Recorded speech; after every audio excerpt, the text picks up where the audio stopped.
As personalidades, o convidado ideal, os mais variados assuntos numa conversa franca com credibilidade, no Papo de Valor. Olá, ouvintes da Grande. Um grande abraço a vocês que estão nos acompanhando pela rádio, mas também pelos nossos canais no YouTube e no Facebook. Hoje o Papo de Valor recebe um grande amigo, o Paulinho Monteiro. Paulinho foi um cara que teve uma trajetória muito bacana. Passou pelo Mato Grosso do Sul, fez grandes coisas no Ceará, hoje mora no Rio de Janeiro, mas é um mineiro. E ele vai nos contar sua trajetória profissional aí pelo campo da energia, que é um setor que tem muito potencial no nosso país quando a gente pensa em sustentabilidade. Paulinho, seja muito bem-vindo ao nosso Papo de Valor. Pô, Lelinho, obrigado. Eu fico assim muito feliz em participar disso com você, do seu programa. Acho uma iniciativa muito boa. Adorei ver a entrevista da Daniela semana passada, como ter acompanhado a minha esposa, para quem não sabe. Sim, E fico feliz de estar com você, porque eu acompanho a sua trajetória desde que você ainda era menino e vejo como você cresceu, se preparou, é um dos jovens mais preparados da sua geração que eu conheço. Olha que eu rodo bastante, conheço muita obrigado, gente. Paulinho. Fico muito feliz em estar aqui, porque você vai me permitir voltar ao tempo com meus amigos no Mato Grosso do Sul. Com certeza, Paulinho, eu fiquei até emocionado, porque você sabe que você é um cara que eu admiro demais, sempre foi um grande incentivador, e é uma das pessoas que eu mais gosto de trocar ideia, de aprender, poder te escutar é sempre um privilégio. E foi aí que surgiu a ideia de te Obrigado. trazer para contar um pouquinho da sua história. E para começar, eu queria que você contasse por que que um mineiro que fez faculdade no Rio de Janeiro, no setor da energia, veio parar no Mato Grosso do Sul. Isso é uma história engraçada, né? Aqui o universo conspira de jeito certo. Eu formei realmente em Petrópolis, sou mineiro de Ponte Nova, daí é o nome da minha empresa Sim, atual, é Ponte Nova Energia. E eu fui criado em Niterói, né? Meu pai era promotor, procurador. Na crise de emprego, eu fiz concurso para a Enersul. A Enersul, o Estado tinha acabado de se dividir, fizemos concurso. 18 engenheiros passaram, eram legal. 10 para 1 a vaga, nós passamos. O Orlando passou junto comigo, que você Sim. conhece muito, o Vamos dar um Orlandão. abraço para o Orlandão, amigo nosso. Ele está chegando de viagem hoje. E nós começamos a trajetória lá. Foi muito engraçado, porque quando eu cheguei, assim, meio assustado, carioca, de bolsinha, tiracolo, cabelo encaracolado, cabelo grande, e o pessoal olhou para mim, assim, o Messias olhou para mim, o Messias de Oliveira Paz, o primeiro chefe, né? Falei, mandar esse carioca para o meio do mato, vou mandar ele para o Pantanal cuidar de linha de transmissão. Você topa? Eu falei, rapaz, eu topo qualquer coisa, eu não posso é perder esse emprego. E essa frase ele ficou permeando a Inersul muito tempo, eu não posso é perder esse emprego. E ali começou, a Inersul era uma empresa pequena, isso foi uma coisa interessante, a gente tinha que se virar, nos virarmos nos 30, né? Isso é década de Porque 80, né, Paulinho? década de 80, 1980, junho de 1980.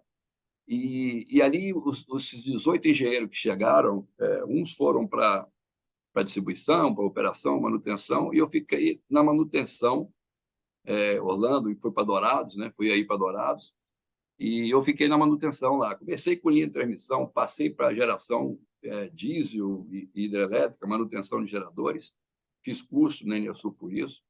Fui para medição de energia, proteção de energia, quer dizer, rodei todas as áreas do setor.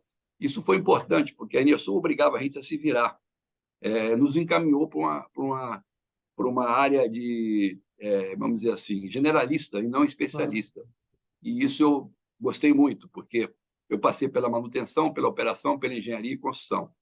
Durante um certo tempo, a gente vai progredindo nessa coisa, e a Eletrobras, naquela época, tinha uma gestão sobre as empresas distribuidoras. Então, ela organizava grupos de estudos e de discussão de todas as distribuidoras naquelas disciplinas corretas, né? E o curioso é que na Enersul, nós, engenheiros, eram os mesmos em todas as disciplinas. E aí o pessoal ficava, pô, mas o que vocês fazem exatamente? Porque você ia falar com a CEMIG, só tinha especialista de cabelo branco. Você ia falar com a Light, era aqueles monstros sagrados do setor elétrico. Ia falar com a outra, era tudo isso. E a gente participava do grupo de engenheiros, de chefes de engenharia, chefes de manutenção, chefes de departamento, e depois, como voltei a ser diretor de engenharia e construção da Inersul. Então, foi uma coisa muito interessante. E isso foi fazendo a gente rodar o Estado, instalando gerador diesel, dando manutenção em equipamentos.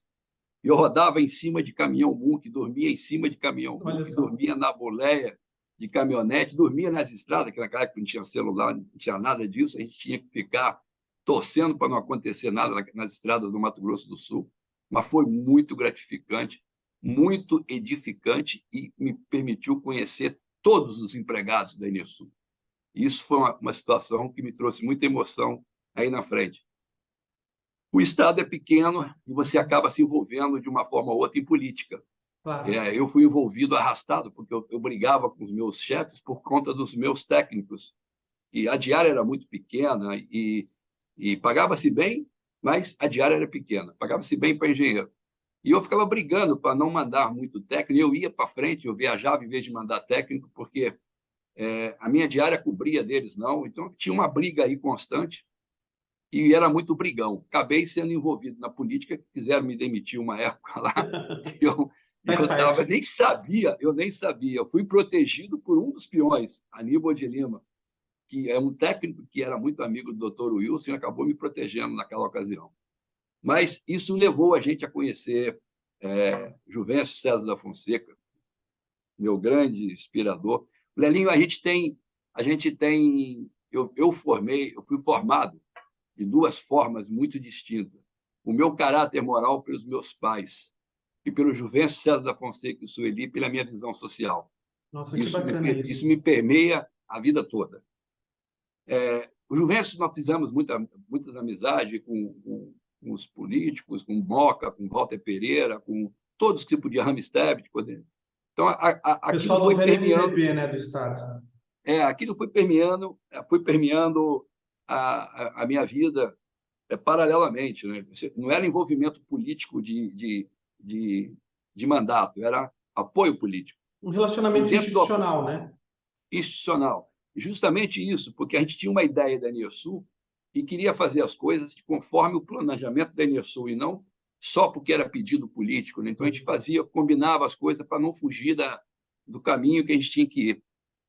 E isso foi muito gratificante. Depois o Juvencio se elege prefeito, eu virei secretário dele, né? Foi aí que eu falei para você, foi a convivência mais próxima que trouxe essa visão social importante para a minha vida e que me ajudou muito no futuro no Grupo X.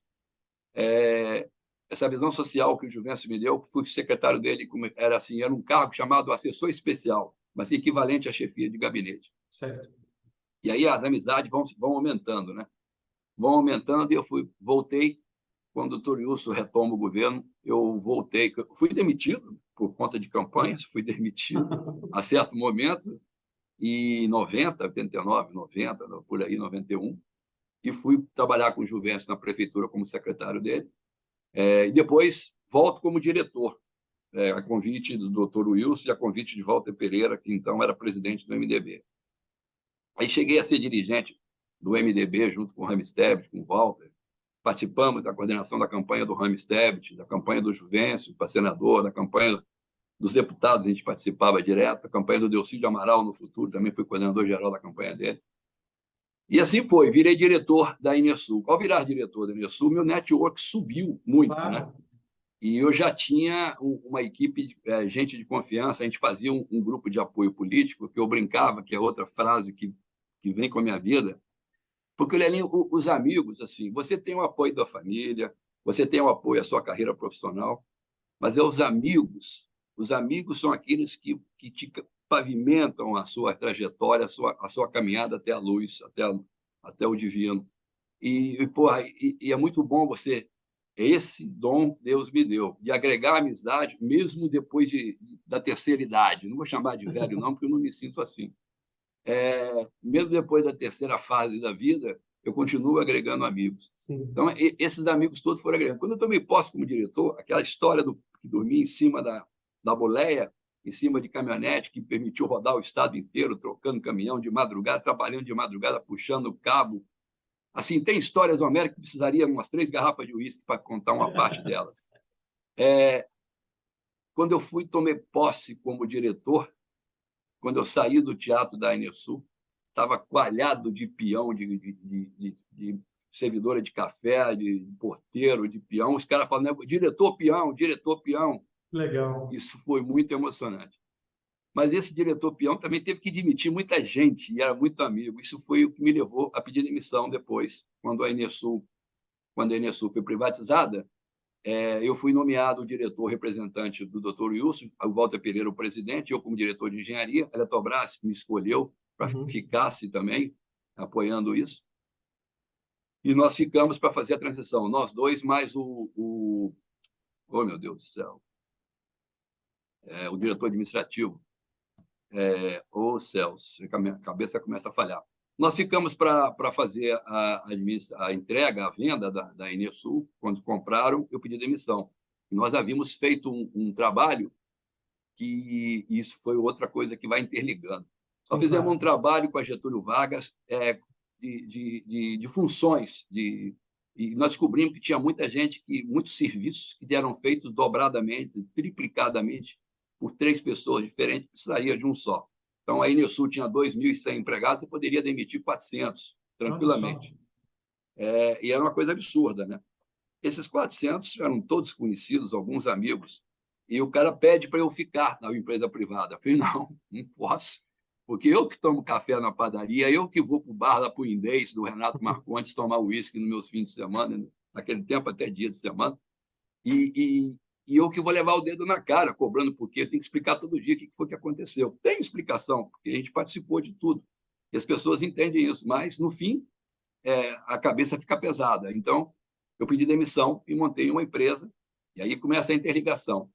Montei uma empresa de consultoria, engenharia e consultoria, deixava uma sala lá, com cadeira, computador, secretária, para quem fosse aposentado da Enesul, demitido, que não sabia para onde correr na hora que sai, e não ficar em casa, todo mundo saindo de casa para trabalhar, para estudar, e você fica em casa. Então, pessoal, vai lá para a Energy, chamava Energy, Consultoria e Participações, e tinha carteira, a secretária dava cartão para o pessoal. Até a pessoa... Paulo, isso foi em Campo Grande. Quando você Isso foi em Campo Grande. Você permanece... Tudo isso em Campo Grande. Campo Grande é a minha vida. E aí, eu prestei o serviço para o Ike Batista uma vez lá, cheguei a cumprimentá-lo uma vez com o Walter Pereira. Nós tentamos lá comprar os jipes que ele produzia em Minas Gerais, para a Enesul. Não deu certo, porque era muito caro. Eram bons, mas muito caros. E aí, não vi mais. Depois, passa um tempo, me liga lá o Flávio Godinho, que era vice dele, querendo fazer um serviço de assessoria para comprar as águas de Campo Grande. Prestei um serviço rápido para eles, não vi mais, e um belo dia, estou na minha empresa, liga, em 2001, final de 2000, para início de 2001, a secretária do Ike pedindo que o Ike queria falar comigo, queria me conhecer e queria falar comigo. E se eu podia ir 2 dias depois, mandou a passagem, eu fui para o Rio. Chego lá, ele havia recebido, aí que eu falo como é que a Enesul ajuda no network. Naqueles grupos de trabalhos da Eletrobras, o network cresceu muito. Você conheceu todo o sistema energético todo brasileiro. O setor elétrico. Todo o setor elétrico, de diretor a engenheiro, né? E eu e outros pessoal da Enesul aí também.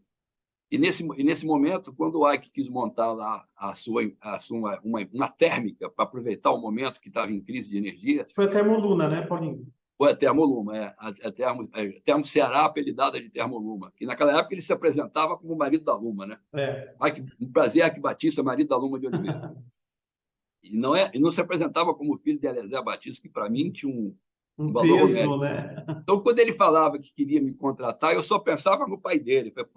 O pai dele era ídolo do meu pai. Eu vou botar um telefone no ouvido do doutor Eliezer com meu pai uma hora. Paulinho, só para esclarecer para o nosso ouvinte, o doutor Eliezer Batista foi ministro de Minas e Energia, foi presidente da Vale do Rio Doce, da Petrobras, foi um cara essencial para o desenvolvimento do nosso país. E era o pai do Ike Batista. Esse merecia, Lelinho. Eu tenho um filme, não sei se eu entreguei o filme dele, Engenheiro do Brasil. Sim, eu já assisti. Pois é. O doutor Eliezer levou a soja para Mato Grosso do Sul. Sim. Levou o eucalipto para o Brasil, para plantar eucalipto. Não existe nada que aconteceu no Brasil nos anos 70 de industrialização do Brasil que não tenha passado para o doutor Eliezer.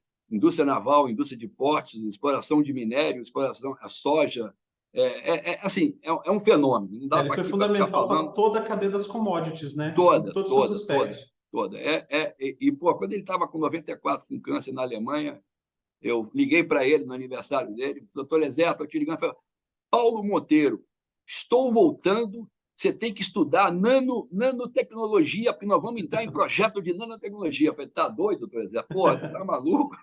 E ele voltou Fantástico e isso. faleceu no Brasil. Tinha 94 e pensava mais 20 anos na frente. Bom, enfim, o Ike me convida para montar essa térmica, né? Fui indicado por o presidente da Eletrobras, por o pessoal do setor, que falou, procura o Paulo, lá no Mato Grosso do Sul, Paulo Monteiro. E, pô, aí começou a trajetória. Eu comecei a trabalhar lá para escolher um estado para onde levar essa térmica, e escolher e montar o projeto. Comecei a trabalhar o que tinha que ser feito, fazendo uma visão 360, que desenvolvimento do projeto é isso, tem que olhar 360. É engenharia ambiental, engenharia técnica, engenharia financeira, engenharia jurídica. E aí eu tinha os estados para escolher. Tinha Mato Grosso do Sul, tinha Espírito Santo, São Paulo e Ceará. Ceará por causa do Porto do Pecém, que eu nem conhecia, só vi no mapa início. Eu falei assim, Ceará pode ser. Liguei de manhã, falei aqui com o Teruel, que era o presidente, era o secretário na época, falei, Teruel, desenvolvimento do Zeca, do PT. Falei, Teruel, eu preciso escolher uma área aqui, porque a gente tinha uma rixa política, né? Mas era para o bem do Estado. Claro. Eu falei, pô, eu preciso de uma área para fazer uma térmica de gás. Que, aliás, uma das outras brigas foi essa. O Brasil-Bolívia, quando eu peguei na Enersul, eu tinha que assinar o Brasil-Bolívia com a Petrobras para permitir passagem. Ele começou para atender Mato Grosso do Sul e São Paulo, depois esticou para o Brasil todo, com a tarifa equalizada. E aí, no meio da reunião da Begás, com todos os diretores, aquele moleque lá de 30, 35 anos, o cara fala, só falta você para assinar. Eu falei, eu não vou assinar. Mas se você assinar, não começa a obra. O problema não é comigo, não, o problema é com você. Mas como assim? Eu assino se você me explicar, se responder a duas perguntas. Primeiro, se esse projeto é social ou comercial. O Menezes, que era o gerente geral do TBG, estava com o óculos na mão assim, fazendo assim. Aí ele começou a ficar nervoso e ele quebrou a ponta do óculos. Você quebrou a ponta do óculos. Aí todo mundo ria e ele ficava mais nervoso. Esse projeto é social ou comercial? Por quê? Qual é a diferença? Não, porque se for social, eu não posso financiar São Paulo, Rio Grande do Sul, Rio de Janeiro, Minas Gerais, que eu sou o estado mais pobre dessa região. Como é que eu vou pagar a mesma coisa que eles? Eles têm que me dar subsídio para pagar menos. E comercial? Se for comercial, eu estou perto do poço de gás. Por que eu vou pagar o mesmo preço para Porto Alegre, que está lá 2.000 quilômetros na frente? E você faz eu pagar o óleo mais caro porque eu estou longe da refinaria. Como é que você não me dá o preço igual do Rio de Janeiro da refinaria? Então, ou você me dá o preço do óleo igual, ou você me dá um preço diferenciado para o gás. E aí o pau quebrou, não assinei. E nesse momento, ele vai ao doutor Wilson, pede para me tirar da Inersul. O doutor Wilson falou, não, o menino está certo. E aí eu criei a MS Gás, que a MS Gás era um departamento da minha diretoria. E quando nós estávamos vendendo, eu criei a MS Gás e separei e devolvi para o Estado. E aí vendeu a Enersul sem a MS Gás. Porque a MS Gás tinha um potencial danado ali de gás. Enfim, aí já é uma outra história também, mas fui criador da MS Gás no estado de Mato Grosso do Sul.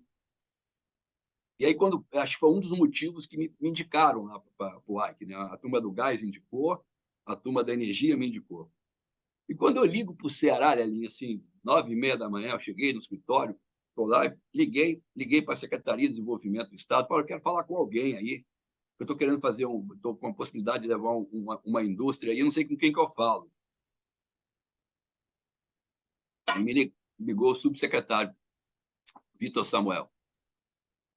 Pois não, expliquei, estou montando uma térmica, estou procurando um lugar para ir, isso aí é uma das possibilidades. Eu gostaria de entender o que o Estado pode dar de suporte. Você quer o quê? Suporte de infraestrutura? Eu falei, não. Eu quero suporte institucional e institucional. Quais são as vantagens? Nessa época Estado... era o Tasso Gereissati, era o governador? Tasso Gereissati. Já era o grupo do Tasso. No segundo governo Tasso, né? O primeiro governo dele foi revolucionário. Ele volta depois. Sim. Com esse Porto do Pecém. O Porto do Pecém, cara, era assim, tinha um porto vazio, ninguém, e tinha assim umas placas de 9 metros por 5 de altura, por 5 na vertical, e mais uma altura de 3,5 metros de placa. Ficava assim: aqui vai ser uma futura siderúrgica. Aí você andava mais um pouco assim: aqui vai ser uma futura metalúrgica, aqui vão ser termoelétricas a gás, ali vai ter não sei o quê. E não tinha porra, não era mato com boi embaixo, entendeu? E aí, quando eu ligo para ele e falo o que eu estava querendo fazer, quais eram as taxas que o Estado cobrava, depois o ICMS, essas coisas todas, ele falou: você está falando de onde? Estou falando do Rio de Janeiro, aqui da IBX. É BX, do Ike Batista? Eu falei: Praia do Flamengo? É Praia do Flamengo 154. Você me dá 3 horas para eu voltar a falar com você? Eu vou te dar o resumo todo. Eu falei: claro, pois não. Paulo Monteiro, passei o telefone, eu sou consultor aqui. Eu era consultor, não tinha intimidade, zero. Topei trabalhar com ele numa situação que ele nem discutiu. O que eu pedi, ele falou: tá certo, tudo bem. Eu, pedi uma oportunidade de ganhar mais dinheiro, né? Ele era assim, ele gosta muito de fazer negócio. Ele não é gostava, ele gosta, ele está fazendo ainda. E aí o Ike, nós estávamos lá, 9h30 da manhã, quando foi 1h da tarde, bateu na porta lá o secretário de desenvolvimento, Raimundo Viana, e mais o Vitor Samuel. Nós viemos aqui para dizer que você vai para o Ceará. Mas como assim? Vieram de jato e foram parar no Rio de Janeiro. Não, você vai para lá, você vai para lá. O Ike está aí, tá? Podemos falar com ele? Claro, fui lá, chamei o Ike veio, pegaram o telefone, botaram o Tasso Gereissati com o Ike: você vem para cá, já estava brifado, eu vou mandar o jato te pegar. O jato foi o Ike: não precisa, não, vou mandar o jato te pegar. E 2 dias depois estava o Ike lá. Uma semana depois eu estava no Porto Pecém para escolher a área. O Ike já tinha ido no Fernando Henrique com o Tasso, no mesmo dia que chegou, eles voltaram para Brasília. E o negócio foi assim, num atropelo. Eu falei: puta, calma, tem que comprar essa terra, não quero terra doada, porque doação é questionável. Se o governo toma uma ação, tem a oposição, e aí começa a atrapalhar. Eu não quero oposição, eu quero apoio, mas nós temos que andar pelas próprias pernas. Se o projeto de andar só sob apoio, esse projeto não se sustenta a longo prazo. E aí são histórias compridas, mas eu prometi, e aí a fama melhorou. Eu fui fazer licenciamento, peguei o licenciamento, fui na ONS de Pernambuco, na Chesf, que tinha a subestação de lado, e falei: vou fazer uma térmica em 6 meses. Eu falei: porra, quantos megawatts? Falei: 220. 220 naquela época era mais que o Estado. Você vê, Mimoso eram 30 megawatts. Uma térmica de 220. E Mimoso era a maior usina do Estado do Mato Grosso do Sul. Enfim, 6 meses depois estava inaugurada a térmica, né? Levamos e mudou toda a história do Ceará, né? Porque ela possibilitou uma série de investimentos no PECEM, né? Na realidade, foi a primeira térmica a gás do Brasil, fora a Petrobras, e foi o primeiro equipamento a descer no porto. Inauguramos o Porto do Pecém. Aí teve a inauguração do porto com Fernando Henrique, foi a famosa época que a Luma de Oliveira foi e o vestido subiu no vento, com doideira danada. Estava todo mundo lá e ficou famosa, e apelidaram a térmica de Termoluma nesse dia.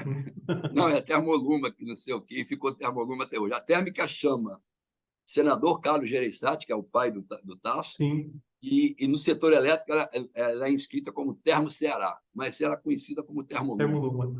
E como em 6 meses depois estava inaugurada, cresceu a situação de respeito no setor elétrico. Isso foi muito importante para a minha carreira.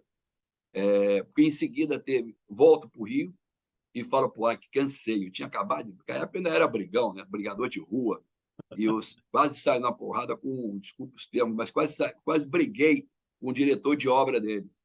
Um negócio absurdo. O cara era um pé de boi que dava coice em todo mundo, era uma complicação danada. E me atrapalhava direto, e eu tinha que andar, e o cara chegava atropelando tudo, passou por cima de um riacho seco. Lá é assim: você olhava o chão, está chão batido, você passava em cima, não, aqui é um riacho seco, que é um riacho que de 6 em 6 meses ele corre água. Desfaz tudo. Eu, cara, desfaz tudo. Você não vai fazer isso, isso é crime ambiental, você não vai fazer. Isso é outra coisa. Além da consciência social do Juvencio César da Fonseca, da visão social, eu conheci o Coronel Rabelo. Sim, que daí a visão ambiental. Eu ia perguntar dele, que eu sei que ele foi fundamental na sua trajetória. Esse merece um capítulo à parte também. E merece uma entrevista aqui no Papo de Valor merece também. Uma entrevista. O Coronel Rabelo é uma pessoa conhecida no mundo inteiro, premiado no mundo inteiro, uma dedicação exclusiva ao Pantanal. Então, assim, aí vou chegar nele agora em seguida. Quando eu saio, inaugurou a obra e ficou folclore, saiu na Veja, o prefeito, que era alcoólatra da cidade, que ficou meu amigo, me pegava todo dia, quarta-feira, às 9h30 da manhã, para comer galinha cabidela, na casa, no bar da Dona Maria. Dona Maria, fiquei lá, estava ele sentado tomando cachaça, a cabidela chegava meio-dia, falava, Domingão, eu tenho que ir embora 1h da tarde. Eu estou trabalhando. Não, você vai tomar aqui umazinha só comigo. Aí eu tomava uma e jogava 3 no chão. Tomava uma e jogava 3 no chão, para poder ficar em pé, né? E quando começou a térmica, toda quarta-feira ele mandava o carro me pegar lá de manhã. Eu ia porque eu tinha que relacionar com a prefeitura, que é na região dele, e acabei ficando amigo dele mesmo. Na hora do discurso dele, ele fala assim, que saiu para todos os jornais, dizem que eu sou cachaceiro.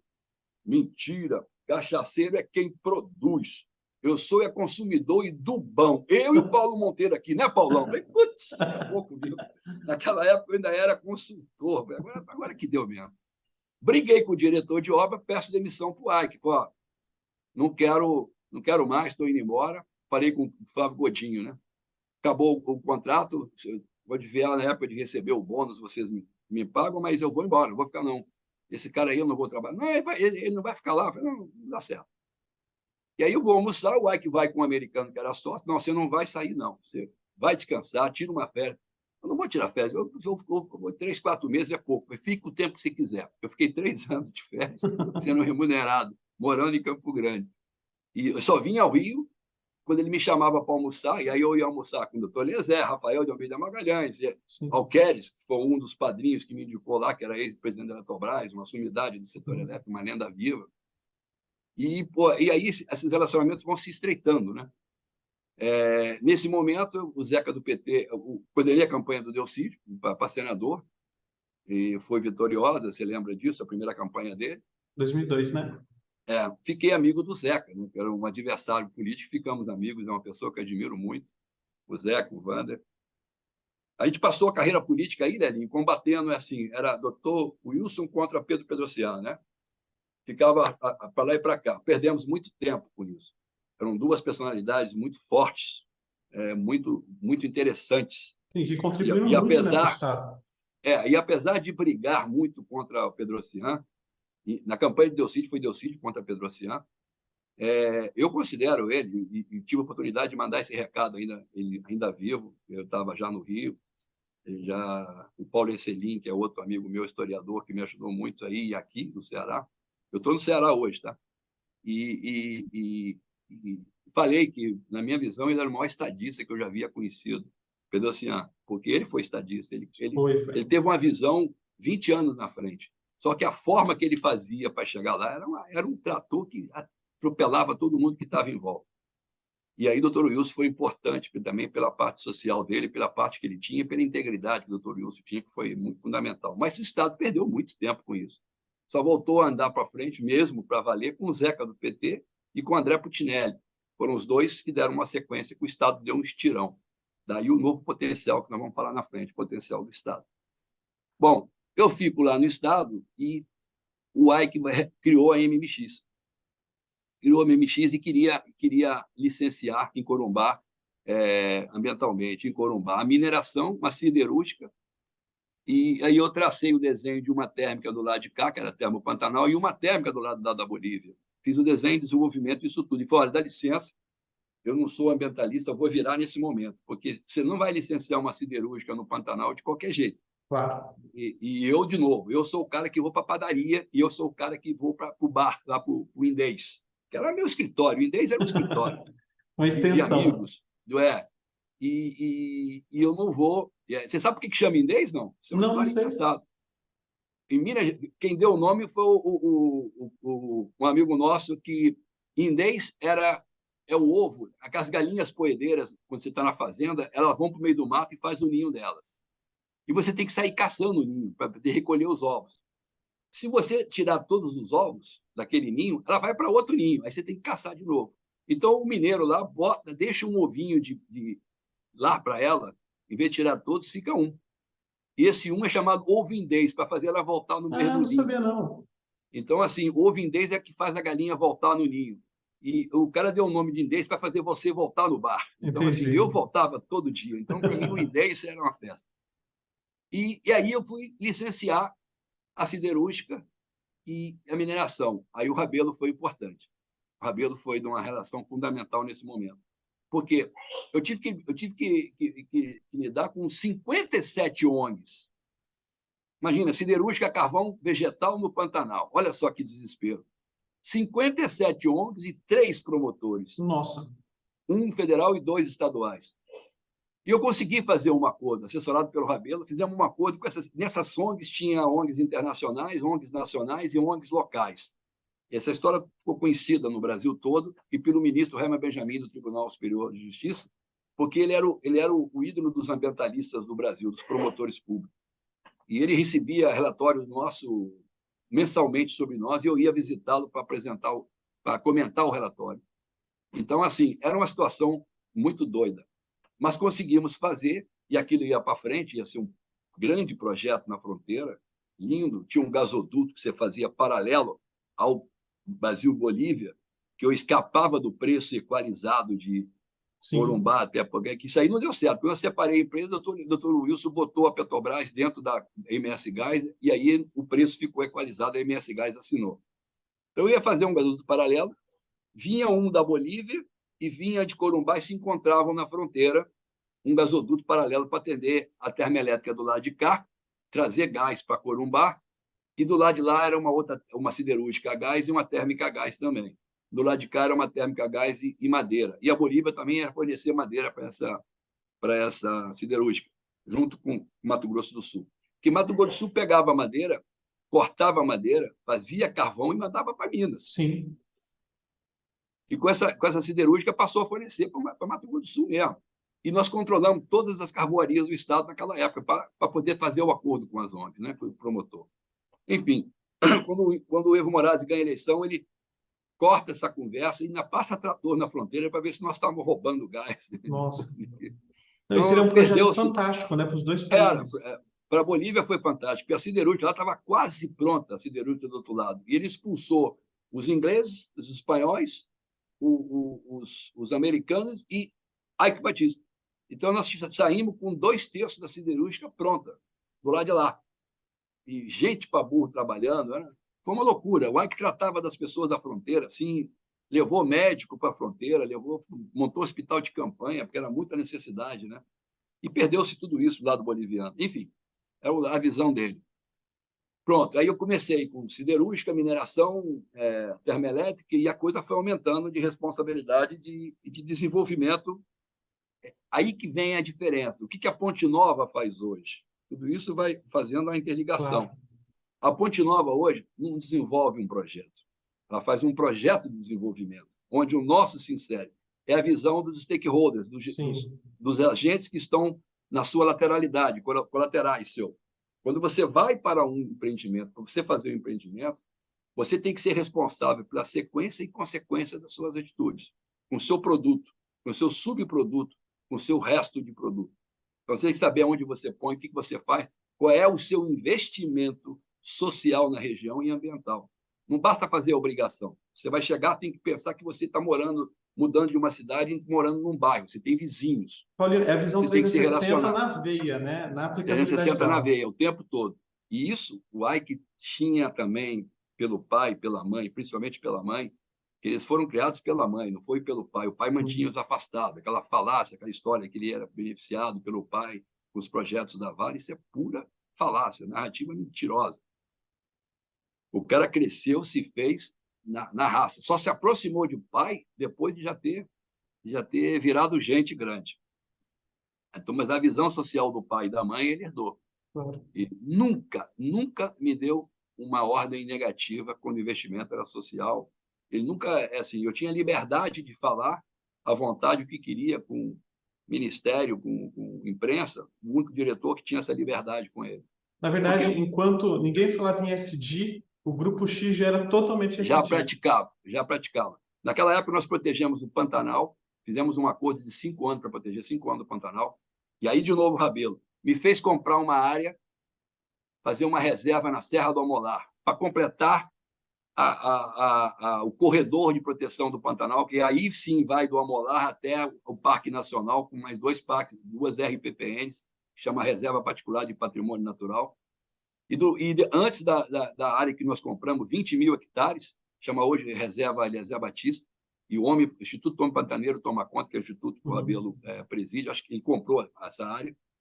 Do lado esquerdo dela, você olhando para a serra, ele influiu para que Tereza Bracher comprasse uma área de 80 mil hectares. Eu estive com a Tereza Bracher no final do ano passado, e ela contou essa história para mim. Ela tem uma atuação fantástica no Pantanal. Ela protege 75 mil, 5 mil ela põe boi para sustentar uma escola básica de ribeirinhos à beira do Rio Paraguai. A Jatobazinho, Fazenda Escola Jatobazinho. Jatobazinho. Assim, é de chorar. Eu levo empresários para o Pantanal, que o Rabelo organiza para mim passeios contemplativos, nem de pesca, e o caminho passa pela Escola Jatobazinho. Não tem quem fique isento de emoção numa hora dessa.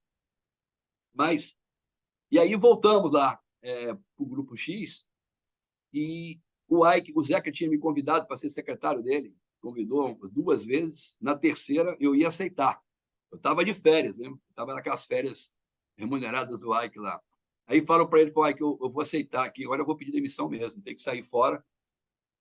Não, você vai ficar aqui, vai ser diretor da MMX. Aí eu volto como diretor da MMX. Nesse momento, ele pede para trazer Rodolfo Landim. Eu conheço. Ligo para o Rodolfo, era amigo do Delcídio.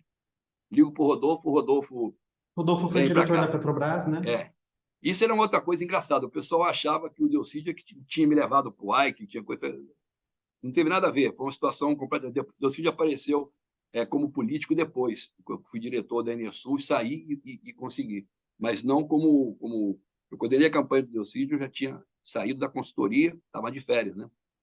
Mas foi o contrário, já conheci o Ike, já tinha trabalhado, já tinha feito a terra no Ceará com ele. E depois aqui Delcídio virou senador. Então eu volto e vou para a MMX, né? Landim na MMX, e eu trabalhando com licenciamento do Porto do Açu, licenciamento do Porto Sudeste, cuidando daquela história, porque e aí eu resolvi voltar ao Ceará. Eu chamei o japonês que trabalhava comigo, Wilson Yamaguchi. Vamos criar uma empresa de energia para nós, porque a MMX aqui tem donos, os diretores sócios do Ike estão ali, estão vendendo a empresa. E é um projeto fantástico da MMX. Você tira o minério de Minas, faz um gasoduto, chega num porto. O Ike criou tudo isso, entendeu? O Porto do Açu, hoje existente, operante, é o maior porto da América, com a sua retroárea de 9 mil hectares. Assim, doideira. Criei lá também uma outra reserva, uma outra RPPN de Restinga, a maior reserva de Restinga do Brasil. Está lá, 4.600, reserva Caroara. É uma coisa linda. Vende mudas, é autossustentável. Ela vende muda, presta serviços, é um negócio lindo. Paulinho, e eu queria te fazer uma pergunta sobre Mato Grosso do Sul. Como que você vê o potencial de Mato Grosso do Sul, e aí fazendo um link com as atividades da Ponte Nova, que faz esses projetos de desenvolvimento? Como que você vê o futuro de Mato Grosso do Sul no setor energético, no setor elétrico? Nelinho, assim, o setor de energia está passando pela transição, né? A transição vai demorar bastante, se Deus quiser, bastante tempo, porque nós temos muitos recursos no Brasil em relação ao mundo. Mas o pré-sal é um campo de óleo e gás que, como pré-sal o pessoal vê falar, é uma camada antes do sal no fundo do mar. Então, ele é pré-sal. Ou significa 3 quilômetros de calado de profundidade e mais 3 quilômetros furando o fundo do mar para você achar o pré-sal. Então, a Petrobras tem desenvolvido para fazer esse pré-sal. É o maior campo nos últimos tempos mundial. De gás e óleo de qualidade muito bom, não é fácil explorar isso, e está no processo de aproveitamento. O Brasil consome hoje 90 milhões de metros cúbicos por dia de gás, e só lá tem 60, sendo injetado no mar. Injetado, porque tem mais de 60 que sai para o Brasil. O pré-sal fornece 40 milhões de metros cúbicos para o Brasil e injeta 60. Mas o Centro-Oeste tem uma outra coisa que a gente chama de pré-sal caipira. Legal. Porque a transição energética, quando o pessoal fala em transição energética, está falando em captura de carvão, sustentabilidade, eólica e solar. Ele fixa a cabeça em eólica e solar. E agora, hidrogênio. O Ceará vai sair na frente com muito mérito da produção de todas as fontes. Nós não podemos desprezar nossas fontes de energia. Zero, não pode desprezar nada. Nem carvão, nem óleo, nada. Nós temos que fazer uma tecnologia ser avançada para que possa ter investimento com o melhor estado da arte da tecnologia, da engenharia, e o melhor investimento ambiental, tecnologia de investimento ambiental e social. A catérmica de carvão do Ceará, por exemplo, é uma tecnologia que naquela época era mais avançada. O que fazia mal nas térmicas de carvão do Sul? Eram os particulados que sujavam as casas e provocavam problemas respiratórios nas pessoas. Aquela térmica segura 99% dos particulados. Então, assim, e não é hoje a estado da arte, ela já passou o tempo dela. Tem 2 níveis acima delas hoje em dia. Tem a supercrítica e tem o leite fluidizado, que você trabalha julgando várias coisas dentro da caldeira, não só carvão. Você pode fazer um mix. Então, assim, o pré-sal caipira, que a gente chama, que o Adriano Pires fala muito bem nisso em todos os artigos deles aí, que ele tem aí, que é o aproveitamento do etanol para produzir gás biometano e hidrogênio. Então, assim, há pouco tempo atrás, você tinha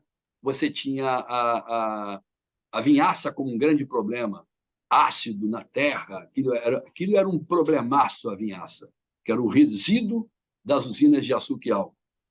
Hoje a vinhaça é um bem. A vinhaça, você produz biometano e adubo. Então, você reverteu aquilo ali com tecnologia de forma que aquilo que era problema virou valor. É um papo de valor. Virou valor. Então, assim, e o etanol, você tira o hidrogênio.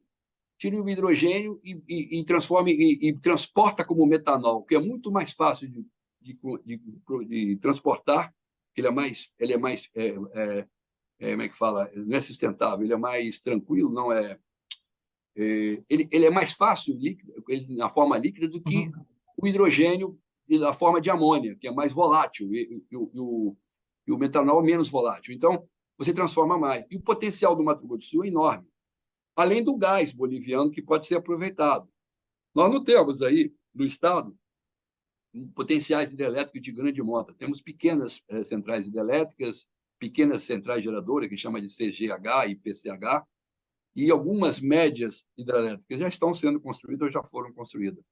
Eu levantei, na época, todos os potenciais do Mato Grosso do Sul quando eu era engenheiro, quando eu era diretor da Enesul. Mas o etanol e olhar para o oeste, tem que olhar para o oeste, não é para o leste.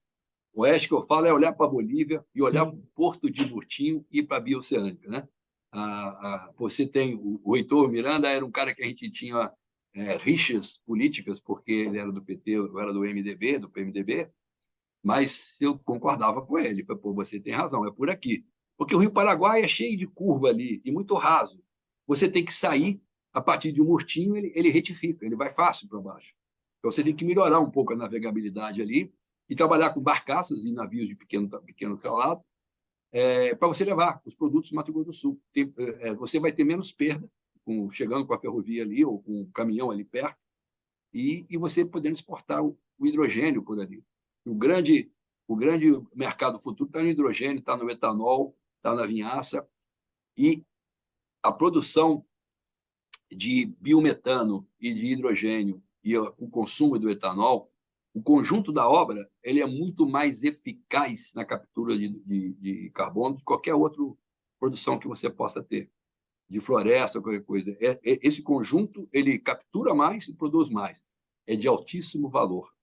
Então, assim, vamos fazer para você a comparação do café, né? No tempos antigos, o café, você tinha o café, você jogava a casca fora, a casca servia de adubo, você exportava o café, fazia o exportador de café.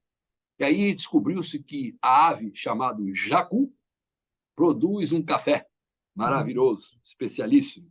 O que seja, o jacu come a frutinha mais madurinha do cafezal, do pé de café, e quando ela evacua, forma um aglomerado de pé de moleque, ela evacua as melhores sementes, que é protegida por uma cápsula. Então, você pega aquilo ali, lava, embala aquele café, seca e embala, custa £1.000 na Inglaterra. Então, tem um amigo nosso no Espírito Santo que produz o café jacu, que é um dos 3 no mundo que usa a ave, produz o café orgânico e lá os arábicos dele. Mas agora descobriu uma coisa interessante. a casca do café que você jogava fora dá mais dinheiro do que quase igual o café, porque Olha a só. casca é vendida como energético para as empresas de bio que vendem esses energéticos. Como é que chama esses energéticos que o pessoal toma com bebida na rua aí? Esses energéticos é feito de casca de café, pela quantidade de cafeína que tem. Então, a casca passou a ter um valor igual ao café.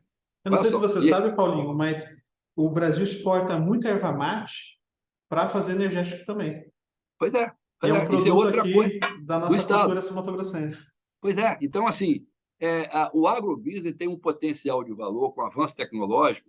E aí, de novo, avanço tecnológico com você olhando o clima tropical e não o avanço tecnológico americano e europeu que vê o clima do norte, não o clima do sul.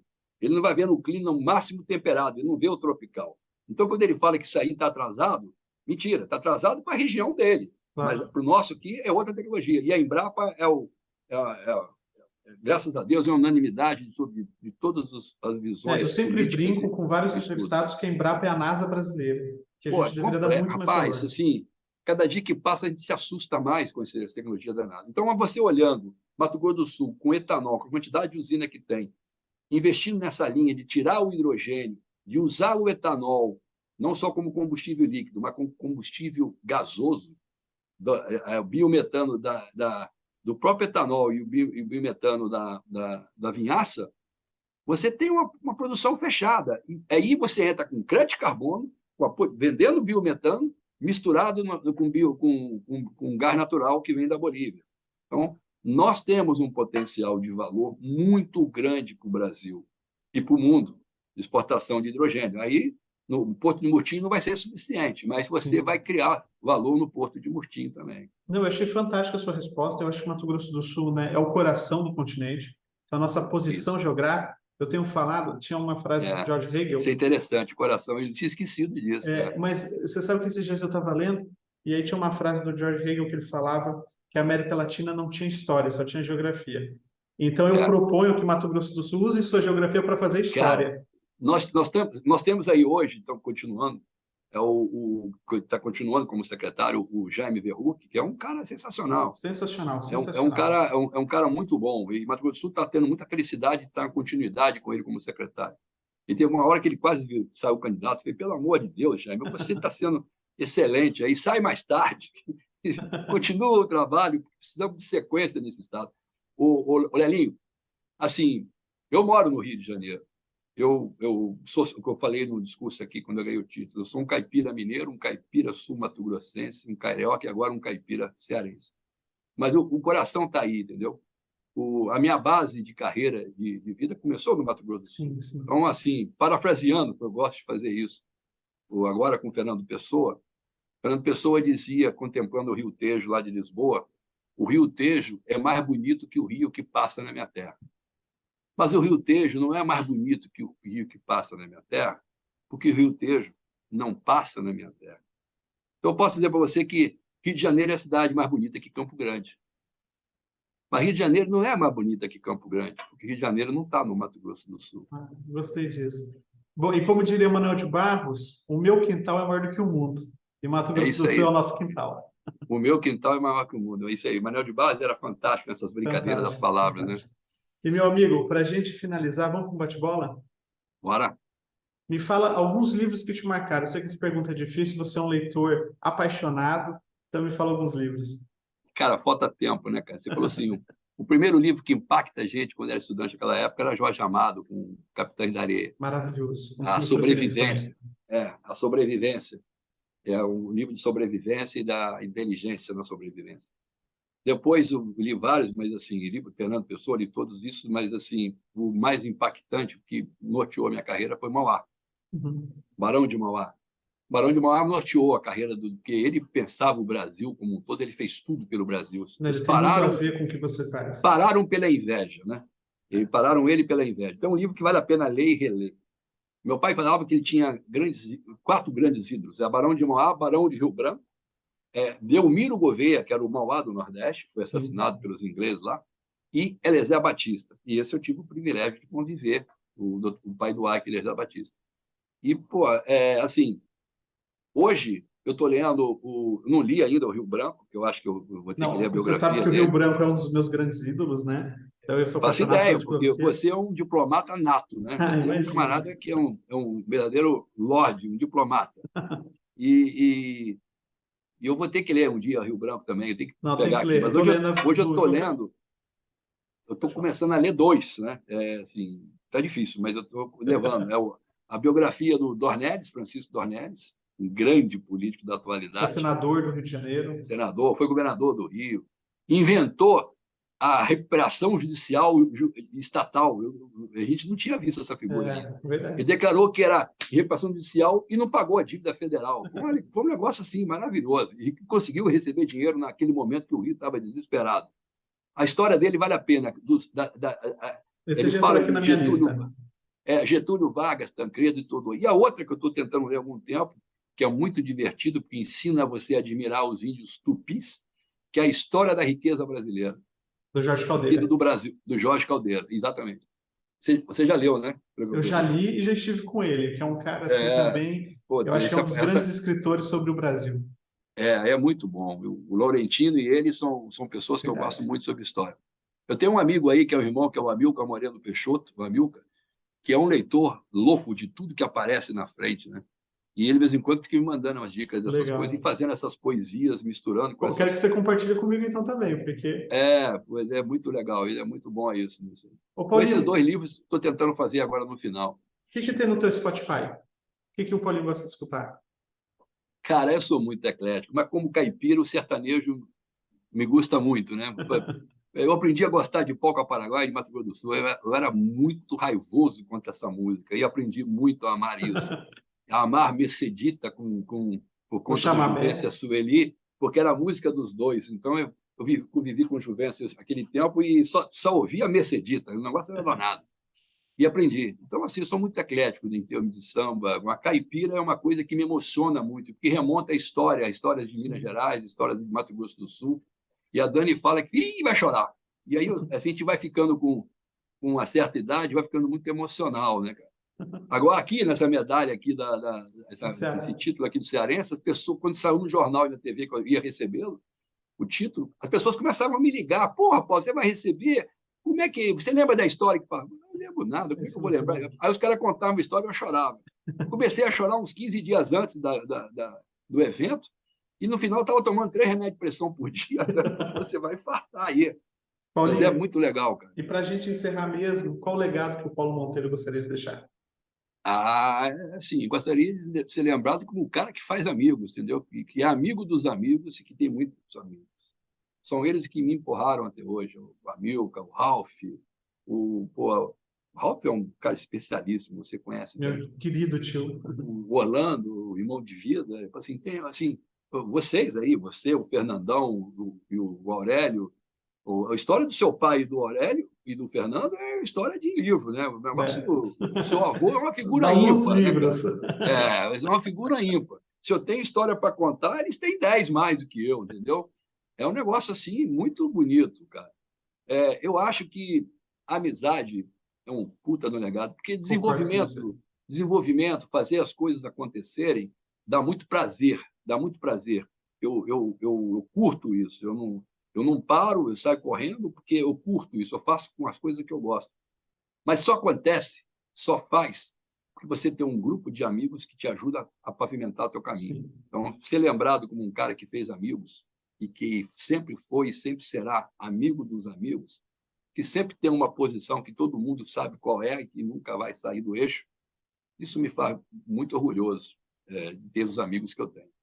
Eu queria te falar, Paulinho, que eu tenho muito orgulho de ser teu amigo, que eu me considero um amigo seu jovem, né? A nossa amizade começou por causa do meu tio, do meu pai, do tio Ralph, e você é um cara que eu adoro parar para escutar, aprendo muito com você. Em vários momentos aí eu te liguei para pedir conselho, você sabe disso. Cabelo branco, cabelo branco. Cabelo branco. E tem uma frase que eu gosto muito, o Pedro Bial, quando escreveu a biografia do Roberto Marinho, que foi fundador da Globo, ele falava que o Dr. Roberto, quando jovem, se aproximou dos mais velhos, e quando velho, se aproximou dos mais jovens.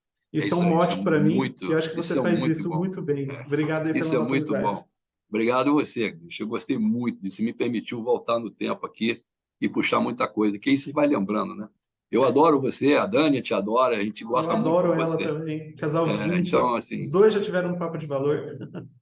Eu gostei muito quando ela fez o cenário dela com o Isaac nas costas, e você lembrou de cara lá, o Isaac de Foi muito Oliveira é legal. um pintor fantástico. Então, assim, a paixão pelo Mato Grosso do Sul é enorme, é enorme. Eu me sinto como se fosse um cônsul do Mato Grosso do Sul lá em casa, eu tenho uma bandeira que eu ponho. Foi um dos postes mais postes que eu tive, quando eu botei a bandeira nas costas no dia 26 de agosto e fiz um texto sobre Campo Grande. O pessoal começou, pá, batendo à vontade, porque tem umas coisas engraçadas. Tem uma história minha de Mato Grosso do Sul, para terminar, só para ir embora, Sim. que eu chegava lá em Campo Grande, ficava vendo aquele negócio de Machu Picchu, 3.000 quilômetros, não sei o quê, 2.000 quilômetros, Chile, Santiago, Atacama. Pô, que diabo é isso? Pô? Aí eu mandei fazer uma placa rodoviária e botei na saída de Campo Grande, o Rio de Janeiro, botei Niterói, 1.500 quilômetros, Praia de Itaipu, 1.530. Rapaz, fez um sucesso. Porque as pessoas, quando vai chegando na sua cidade, você vê assim, 100 quilômetros, você fica animado. Quando você Sim. sai para ir para a praia e vê lá a praia, 1.500, fica tudo animado. Aí passou um tempo, o Luiz Antônio, que era o presidente do Detran, do DENIT, na época lá, DENIT, ele tirou minha placa. Rapaz, você tirou minha placa, Luiz, que porra é essa? Eu falei assim, não, Paulo, você não sabe o problema que você me criou, porque eu estou cheio de pedido aqui para botar a placa da cidade dele, todo mundo quer botar a placa. Eu falei, não botei de Ponte Nova ainda, está faltando Ponte Nova. Você sabe que você falou uma coisa, tem outra frase também, você sabe que gosto muito de ler e sou apaixonado pelos grandes escritores, pelas frases deles, que é do Tolstói, que eu uso muito, que é aquela que se você quer ser global, você tem que cantar sua aldeia. Eu acho que você fez isso Isso. brilhantemente. E assim, eu Pô, estou tentando, sou novo ainda, jovem, mas eu estou não, tentando você está no cantar minha caminho. aldeia. Você está no caminho, você está muito bem. Você é um cara que tem uma trajetória. Eu falei no início aqui, de todos os jovens que eu conheço, você é um dos mais proeminentes, o cara que Obrigado. Vindo de tem você é mais uma coisa projeção, mais importante para projeção. mim. Você é Pessoal,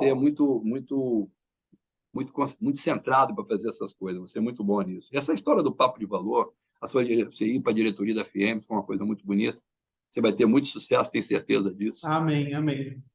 Dedicação e sonho, isso não pode faltar nunca. Trabalho não tem nada que cai do céu, não, meu irmão. Tem que a gente Paulinho, capina muito muito. obrigado. Infelizmente chegou Obrigado ao a final o você. nosso Papo de Valor. Na semana que vem teremos mais um convidado especial. Agradeço a todos pela audiência e agradeço você, Paulinho, pela aula e pelo verdadeiro Papo de Valor. Muito obrigado aí. Manda um beijo aí para o Fernandão e para sua mãe e para o Mando Oreca, sim, mando para todo para mundo. Gedalva. Fernandão para Gedalva.